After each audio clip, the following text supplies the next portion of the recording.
Good morning.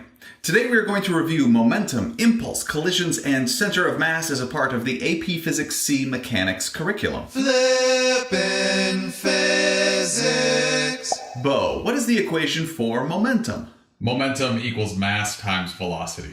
We should point out momentum is a lowercase p, power is an uppercase p. And momentum and velocity are vectors. And the units for momentum are kilograms, meters per second. And the units have no special name. They are just kilogram meters per second, unlike newtons, which are kilograms meters per second squared. Okay. Billy, what is Newton's second law in terms of momentum? The sum of the forces acting on an object or system of objects equals the derivative of the momentum of that object or system of objects with respect to time. Don't forget, force and momentum are vectors. Yeah. Because momentum equals mass times velocity, we can use the product rule to get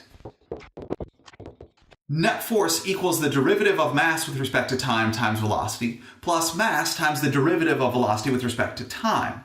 And we know the derivative of velocity with respect to time equals acceleration. Therefore, Bobby, when we used the net force equals mass times acceleration as Newton's second law, what were we assuming? Well, that would mean the derivative of mass with respect to time was zero. Sure, Bobby, but what does that really mean about the object? That means the mass of the object is not changing. I get it. Net force equals mass times acceleration assumes the mass of the object is constant. Billy, when can we use conservation of momentum? We can use conservation of momentum when all the forces are internal to the system. That is correct, but can you prove it? Sure. If all the forces are internal to the system, then the sum of the external forces acting on the system equals zero, and the derivative of the momentum of the system with respect to time equals zero. And if the derivative of the momentum of the system with respect to time equals zero, then the momentum of the system is not changing as a function of time. So the sum of the initial momenta equals the sum of the final momenta. It is also useful to realize momentum is conserved during all collisions and explosions. Because all the forces are internal to the system during collisions and explosions. Now let's derive the equation for impulse, which is often called the impulse-momentum theorem. We start by looking at the net force acting on an object, and using the equation we were just working with, we can rearrange that to get net force times dt is equal to dp, and then we can take the definite integral of the whole equation. The limits when taking the integral with respect to time go from time initial to time final, and the limits when taking the integral with respect to momentum go from momentum initial to momentum final. The definite integral of 1 with respect to momentum is momentum final minus momentum initial, which is change in momentum. In other words, the change in momentum equals the definite integral from time initial to time final of the net force with respect to time, which is defined as impulse. And the symbol for impulse is a capital J, and impulse, just like momentum, is a vector. Because impulse is force times time, the units for impulse are Newton seconds. Mr. P? And yes, Billy, the units for impulse, Newton seconds, are equivalent to the units for momentum, kilogram meters per second. I was going to ask that. Yeah, I know. Remember, integrals are the area under the curve. Therefore, impulse is the area between the net force as a function of time curve and the horizontal time axis, where area above the time axis is positive and area below the time axis is negative. Also, do not confuse impulse with work. Work is the definite integral of force with respect to position, not time. The two equations are very similar to one another. Okay, Bo, what is the impulse approximation? The impulse approximation is where we can say the force of impact during the collision is so large that it overshadows all the other forces, and therefore the net force is approximately equal to the force of impact during the collision. That is true with large forces of impact, which usually last for a short time interval. Sadly, impact force and impulse often get confused with one another. Perhaps it's because they both start with imp? I don't know.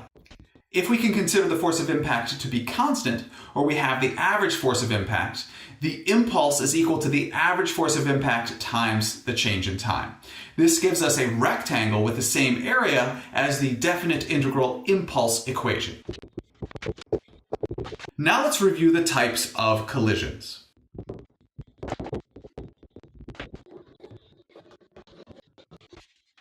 Bobby, please explain this table. This table lists two types of collisions, elastic and inelastic. Momentum is conserved during all types of collisions, so the difference between elastic and inelastic collisions is whether kinetic energy is conserved. And kinetic energy is conserved during elastic collisions, and kinetic energy is not conserved during inelastic collisions. What about perfectly inelastic collisions? Yes, a perfectly inelastic collision is where the two objects run into one another and stick together afterwards. I've also seen a perfectly inelastic collision referred to as a completely or totally inelastic collision. Be aware that collisions between hard spheres are considered to be elastic collisions generally in physics classes. And in the real world, most collisions are actually inelastic, where some kinetic energy is converted to heat and sound during the collisions. Okay, next let's talk about center of mass.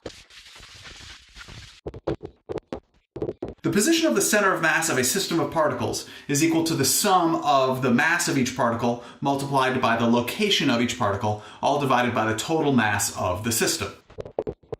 In other words, if we are solving for the center of mass of a system of particles in the x direction, that is equal to the mass of object 1 multiplied by the x position of object 1 relative to a zero reference line, which often is but does not have to be the origin, plus the mass of object 2 times the location of object 2, again in the x direction relative to the zero reference line, plus however many objects we have, we repeat that many times, all divided by the total mass of the system of particles. The velocity of the center of mass of a system of particles is equal to the derivative of the position of the center of mass of the system of particles with respect to time. And because the mass of the system of particles does not change, and the derivative of position with respect to time is velocity, the equation for the velocity of the center of mass of a system of particles is almost identical to the equation for the position of the center of mass of a system of particles. You simply replace position with velocity. And we can do the same thing to determine the acceleration of the center of mass of a system of particles. Because the derivative of velocity with respect to time is acceleration, the equation for the acceleration of the center of mass of a system of particles is almost identical to the equation for the velocity of the center of mass of a system of particles. You simply replace velocity with acceleration. Now, realize the only one of these three equations which is on the AP equation sheet which you're going to get on the exam is the equation for the position of the center of mass of a system of particles. The equations for velocity and acceleration of the center of mass of a system of particles are not on the AP equation sheet. Now let's talk about finding the center of mass of a rigid system of particles, or what is more commonly called a rigid object with shape. The position of the center of mass of a rigid object with shape is equal to 1 over the total mass of the object times the integral with respect to mass of the location of all of those infinitesimally small pieces of that object, which are called dm, relative to a zero reference line. Could you please say that again? Yeah, please. What is r? Sure, I'll start with r. Now, r is a position vector just like we used in kinematics, and it describes the position of an object in 1, 2, or 3-dimensional space. And so here it's describing the location of all of these dm's. And when we're figuring out the position center of mass, we usually only determine that in 1-dimensional space, so we usually replace it with something we're more familiar with, like x. So in this case, x is defined as in the same way it was for a system of particles. It is the location of all of the different pieces of the system. In this case, the system is the object, so we break the object into an infinitely large number of infinitesimally small pieces dm. That's right, that's what an integral is. Exactly, that is what an integral is. And This particular integral is not on your AP equation sheet. I don't know why, it's just not there. That does not help me out at all. I know. Okay, so on to more things which are not on the AP equation sheet. Volumetric mass density equals the mass of the object divided by its volume. The symbol for volumetric mass density is the lowercase Greek letter rho, and just so you know, I put a slash through my V for volume to distinguish volume from velocity. Surface mass density is the mass of the object divided by its surface, and the symbol for surface mass density is the lowercase Greek letter sigma. And linear mass density equals the mass of the object divided by its length. And the symbol for linear mass density is the lowercase Greek letter lambda. Did he really say none of those are on the equation sheet? Yep, Oh. he did. These equations for density tend to be helpful when determining the center of mass of rigid objects with shape.